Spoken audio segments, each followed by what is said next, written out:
Imagine standing at the mouth of a cave in the suffocating heat of a Pacific Island jungle, completely alone, while somewhere inside that black throat of rock, hundreds of armed men wait to kill you. Imagine that the only weapon you carry into that darkness is your voice. Imagine that you are 18 years old. And imagine that you have already done this before, not once, not twice, but dozens of times, and that each time you walked out alive, dragging men behind you who moments earlier had sworn to die rather than surrender. This is not a story about a general. It is not a story about a medal, though medals would be given and then disputed, and then argued over for decades. This is a story about something rarer and more confounding than military genius. It is a story about a young man who understood something that his commanders did not, something that the machinery of war was designed specifically to prevent anyone from understanding. It is a story about what happens when one person refuses to accept the rules of the game and changes the game entirely. His name was Guy Louis Gabaldon, and by the time the battle was over, he had personally convinced more enemy soldiers to surrender than any other individual in the history of the Pacific Campaign. What he accomplished in the summer of 1944 on a volcanic island called Saipan remains, to this day, one of the most extraordinary feats in the recorded history of armed conflict. Guy Gabaldon was born in 1926 in the East Los Angeles neighborhood of Boyle Heights, the child of Mexican-American parents in a community stitched together from dozens of immigrant threads. He grew up poor, restless, and largely feral in the way that boys without structure become, running with street gangs, skipping school, surviving on instinct and audacity in equal measure. He was the kind of child that institutions gave up on early, and he wore that abandonment like armor. But something happened to him as a teenager that would change everything. Around the age of 12, he befriended a Japanese-American family named Nakano who lived in the neighborhood. The Nakanos were patient people, dignified people, and they did something for Guy Gabaldon that perhaps no one else had ever done. They took him in. Not as a charity case, not as a project, but as a presence they genuinely welcomed. He ate at their table. He slept in their house. He listened to the rhythms of their language, until those rhythms became something lodged inside him. A second heartbeat he had not been born with, but had earned through proximity and attention. He learned Japanese, not formally, not from books, but the way children learn, through immersion, through play, through the particular alchemy of affection that makes one human being want to understand another. He learned the cadences of it, the registers of formality and intimacy, the way that certain phrases opened people and other phrases closed them. He did not know, in those years before the war, that he was acquiring the only weapon that would ever truly matter to him. Then the war came, and with it came one of the greatest injustices of that era, the forced internment of Japanese Americans, including the Nakano family. The people who had given Gabaldon a home, who had shaped him in ways his own fractured childhood never had, were taken away and locked behind wire fences, simply for the crime of their ancestry. He watched this happen. He was old enough to understand it and young enough to carry the rage of it forward. When he turned 17, Guy Gabaldon enlisted in the United States Marine Corps.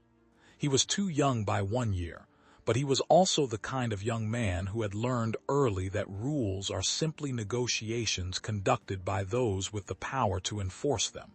He found his way in. He went through training at Camp Pendleton. He received his rifle. He was assigned to the 2nd Marine Division, and in June of 1944, he boarded a ship headed toward a small island in the Mariana Archipelago. An island of volcanic rock and sugar cane fields and underground cave systems stretching for miles in every direction. An island called Saipan. Saipan mattered enormously. The island sat close enough to the Japanese home islands that B-29 bombers, if they could be based there, could reach Tokyo. The Japanese command understood this with perfect clarity, which is why they had fortified the island with 32,000 soldiers and ordered them never to surrender. Surrender, in the Japanese military code of that era, was not merely defeat. It was a moral annihilation, a stain that could never be washed clean. The soldiers on Saipan had been told that they would die there, and most of them believed it, and some of them desired it, and almost none of them could conceive of any other outcome. The Americans came ashore on June 15, 1944, under fire so intense that the landing craft resembled moving targets in a shooting gallery. Men died in the surf. Men died on the beaches before they had taken 10 steps on the volcanic sand. The battle that followed was one of the bloodiest of the entire Pacific War, weeks of brutal, grinding combat through terrain that seemed designed by nature itself to favor defenders. The caves were everywhere. The jungle was everywhere. The heat was a physical weight that pressed down on every man who moved through it. And behind every ridge, inside every shadow, there might be a soldier who had been told to kill or to die, and who intended to honor that instruction. It was into this environment that Private Guy Gabaldon began conducting his own private war. It started almost experimentally. He had noticed something in the first days of combat that no tactical training had prepared him for, and that no field manual had ever addressed. The enemy were people. Not abstractions, not targets, not symbols of the ideology he had been taught to oppose, but people with fears that he recognized, with exhaustion he could see in the ones who were captured, with a desperation beneath the doctrine that sometimes surfaced when a man believed no one was watching. Gabaldon had grown up around Japanese people. He had eaten with them, slept under their roof, learned the language that organized their inner world.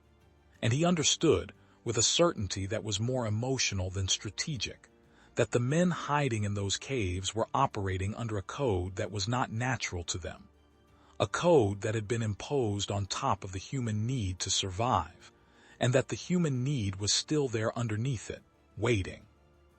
He began going out at night, alone, without orders, without sanction, without anything except his rifle and the Japanese language, and a nerve that his commanding officers would later struggle to classify as either extraordinary courage or dangerous insubordination. He would move through the jungle in darkness, following the sounds and the smells, locating small groups of soldiers in their positions, and then he would begin to talk. He told them the war was over for them. He told them that large American forces were positioned to overrun them before dawn. He told them that the Americans would provide food, water, and medical care. And this last part was important, because many of the soldiers in those caves were wounded, had been wounded for days, and were suffering in ways that no ideology can anesthetize forever. He told them that surrender was not death, that it was survival, that the Americans had no interest in killing men who no longer posed a threat. He was bluffing, in part. The forces he described did not always exist in the configurations he claimed, but the substance of his promises was real. Prisoners were being treated according to the conventions of war, and he knew this, and he staked his voice on it every time he opened his mouth in the darkness. The first time he came back with prisoners, the Marines at his post were stunned, then baffled, then, in some quarters, actively hostile because the presence of prisoners created problems. They had to be guarded, fed, processed, managed. And because Gabaldon's unauthorized excursions violated essentially every protocol of organized military conduct.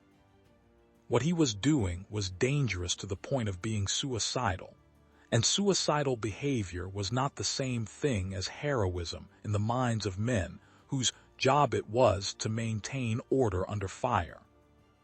But he kept going out. Night after night, he returned to the darkness, and night after night he came back with men he had pulled out of their certainty of death through nothing but language and persuasion. 2 men, 7 men, 12 men. The numbers climbed in a way that could not be ignored, and eventually his commanding officers did something unusual. They looked at the results and decided that whatever Gabaldon was doing, he should be allowed to continue doing it, because the mathematics of it were undeniable. There is a particular cave that has become central to the story of Saipan, a cave that held 52 Japanese soldiers who had retreated into it after being cut off from their unit. By any ordinary calculation, the Marines dealing with this situation had limited options. The soldiers inside would not come out voluntarily. Grenades and flamethrowers were the standard solution, and the standard solution would have produced a very specific and irreversible result. Gabaldon walked to the mouth of that cave and called into it in Japanese. He told the men inside that they were completely surrounded, that resistance was futile, that he was offering them a way to live rather than a way to die. He waited. The darkness inside the cave did not answer immediately. Then it answered with a single man emerging into the light, blinking and afraid and alive. Then another. Then, one by one and then in small clusters, the rest. 52 men walked out of that cave into the blinding tropical sunlight, and Guy Gabaldon alone was the reason they were alive. His commanders received this development with a mixture of astonishment and practical calculation.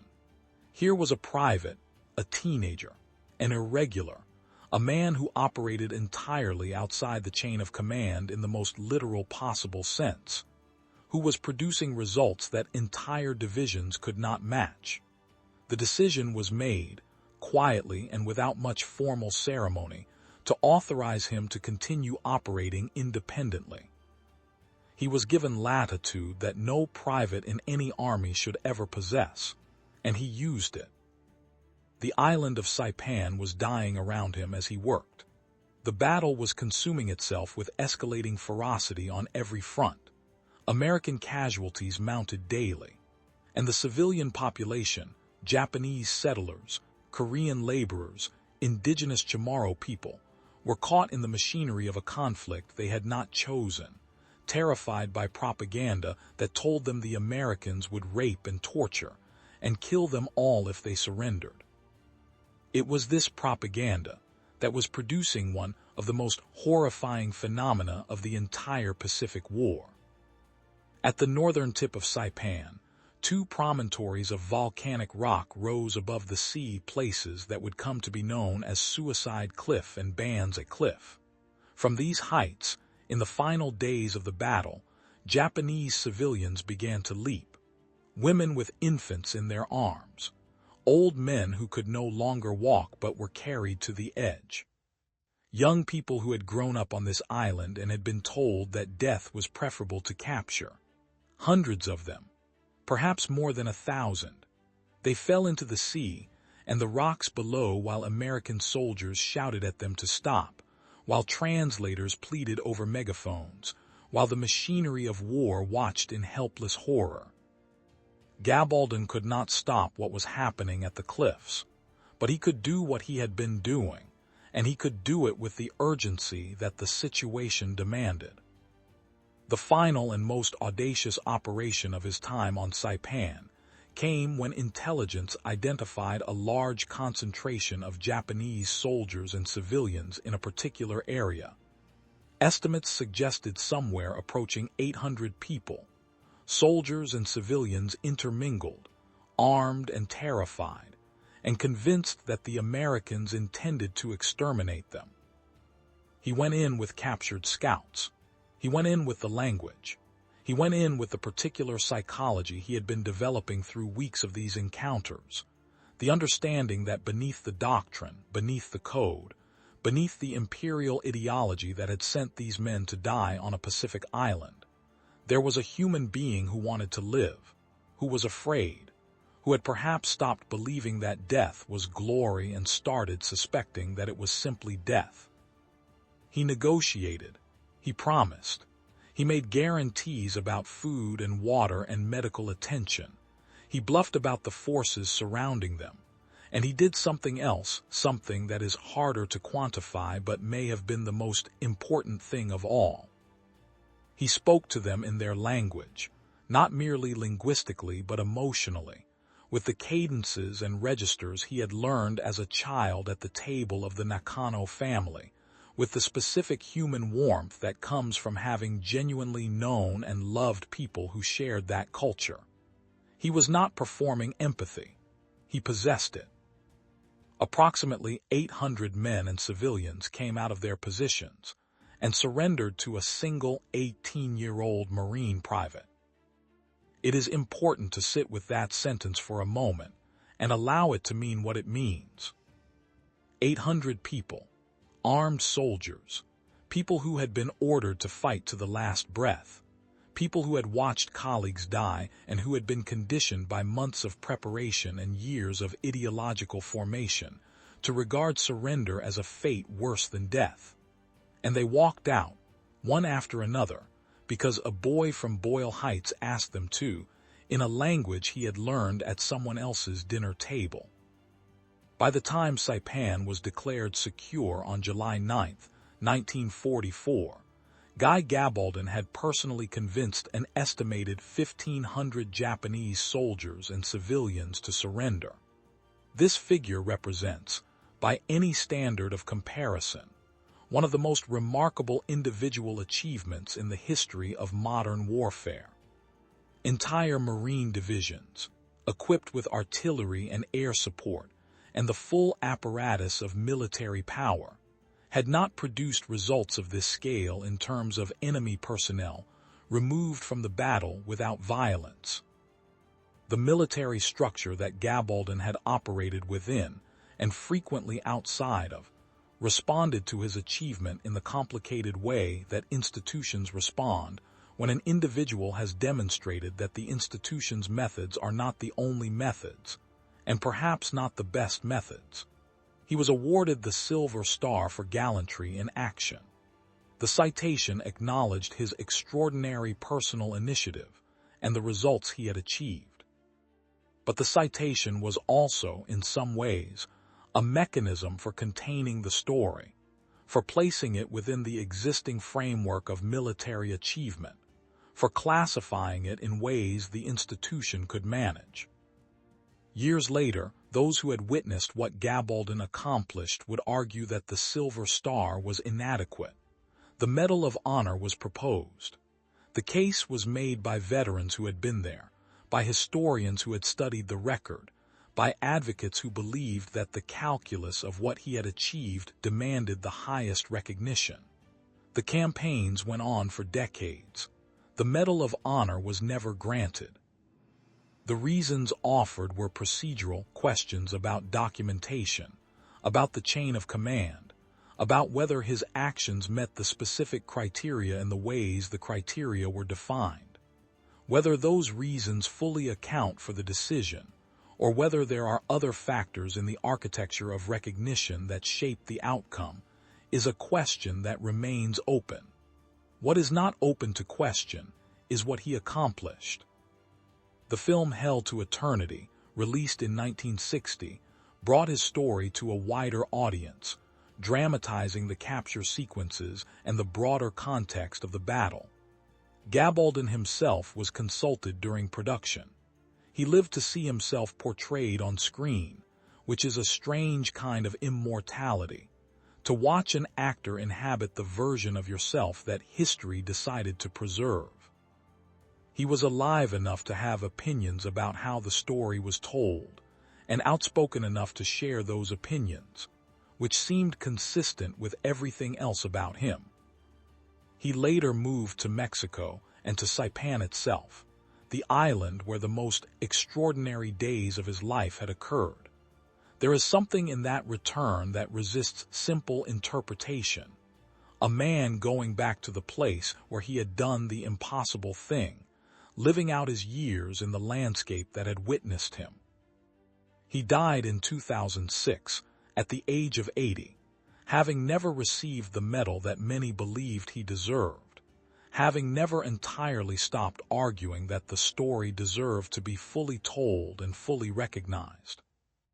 But his story did not end with him. The methods he had used, the combination of cultural knowledge, linguistic access, psychological insight, and the willingness to treat the enemy as human beings capable of rational decisions, were studied afterward by military analysts and historians who understood that something significant had happened on Saipan that went beyond individual heroism. What Gabaldon had demonstrated, intuitively and without formal training, was that information about an enemy's culture and psychology, applied with genuine empathy and credible promises, could achieve results that violence could not. This was not a new idea in the abstract, but it had rarely been demonstrated so dramatically, so personally, by a single person operating essentially alone. Military strategists would later classify what he had done as an early and highly effective form of psychological operations. The deliberate use of information, communication, and psychological insight to influence the behavior of an adversary without necessarily using physical force. The formal development of psychological operations as a recognized military discipline was already underway during the Second World War, but Gabaldon's approach preceded and exceeded the doctrine in ways that the doctrine would spend years catching up to. What Gabaldon understood that the doctrine struggled to articulate is this: the enemy is not a category. The enemy is a collection of individuals, each of whom is operating inside a system of beliefs and fears and loyalties and hopes that is specific to them, that has a history, that has pressure points and soft spots and openings that violence cannot find but language sometimes can. The willingness to walk toward those openings, literally, physically, in the darkness of a Pacific jungle, required something that no training program could easily teach. It required the belief that the person on the other side was worth reaching. That belief came from a dinner table in Boyle Heights. It came from a family named Nakano who took in a restless, fatherless boy and showed him, through the ordinary daily acts of hospitality and inclusion, that people who looked and spoke and prayed differently were, in fact, entirely recognizable as human once you sat close enough and stayed long enough to hear their language settle into your bones. The cruelest irony of Gabaldon's story is that the family who gave him the tools he would use to save lives on Saipan had themselves been taken from their home and imprisoned in an internment camp by the government he was fighting for. The Nakanos, and the hundreds of thousands of Japanese Americans like them, had been classified as threats on the basis of nothing but their ancestry, subjected to the exact opposite of the empathy that Gabaldon would later deploy so effectively in the caves of the island. The country that would eventually celebrate him as a hero had imprisoned his family. It is the kind of irony that resists resolution, that sits at the center of the story like a stone that cannot be moved. What do we do with a person like Guy Gabaldon? He does not fit comfortably into the categories that war stories typically produce. He is not the soldier who charges the machine gun nest in a moment of selfless fury. He is not the general who outthinks the enemy on a map.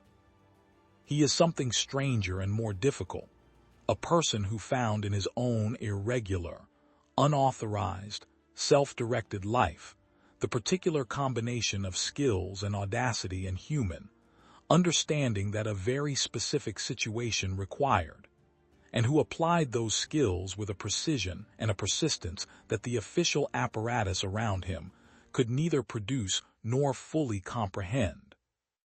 He was a teenager who had been failed by most of the systems designed to form and protect young people, who had found belonging in an unexpected place, who had absorbed something irreplaceable from that belonging, and who carried it into the most extreme circumstances imaginable and used it to keep people alive. his own people and the people they were fighting. 1,500 of them. The Pacific War cost the lives of more than 100,000 American service members and millions of people across the entire theater of conflict. Saipan alone produced casualties on a scale that is difficult to hold in the mind. Thousands of Americans dead, tens of thousands of Japanese soldiers dead, and the civilians who leapt from the cliffs at the northern end of the island, choosing a death they believed they controlled over a fate that had been described to them in the most terrifying possible terms. Against that scale of loss, 1,500 people alive because of one young man does not change the arithmetic of the war. But 1,500 people alive is 1,500 people alive. Each of them had a life on the other side of that cave mouth, a family, a future, a history that continued. Some of them would go home after the war ended. Some of them would have children. Some of them would live into old age and remember the voice that came to them in the darkness, the voice that spoke their language, the voice that offered them the possibility of surviving something they had been told could only end one way. Guy Gabaldon walked into the darkness with nothing but his voice and his understanding and his willingness to believe that the people on the other side were people. He walked out with the living, and then he went back in. That is who he was. That is what he did.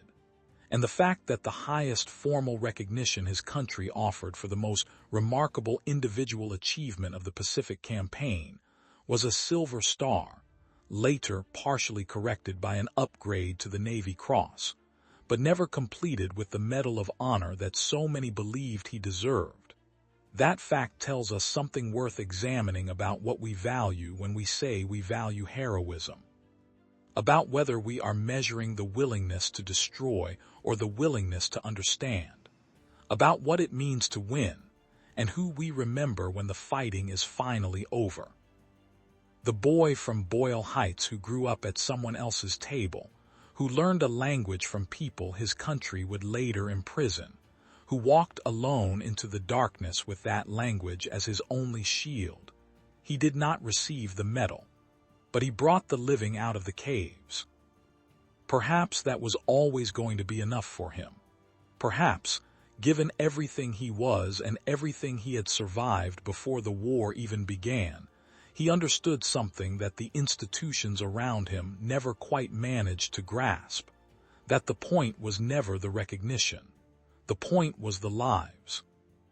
1,500 of them, blinking in the Pacific sunlight, alive. If this story moved you, if it made you think about what courage actually looks like and who gets remembered and who gets forgotten, please subscribe to this channel and leave a like on this video. Your support makes it possible to keep bringing these extraordinary, overlooked stories to light. And I want to ask you something directly. Do you believe Guy Gabaldon deserved the Medal of Honor? And more broadly, when we honor soldiers, are we honoring the right things? Leave your thoughts in the comments below. I read every one of them, and this is exactly the kind of conversation that history demands we keep having.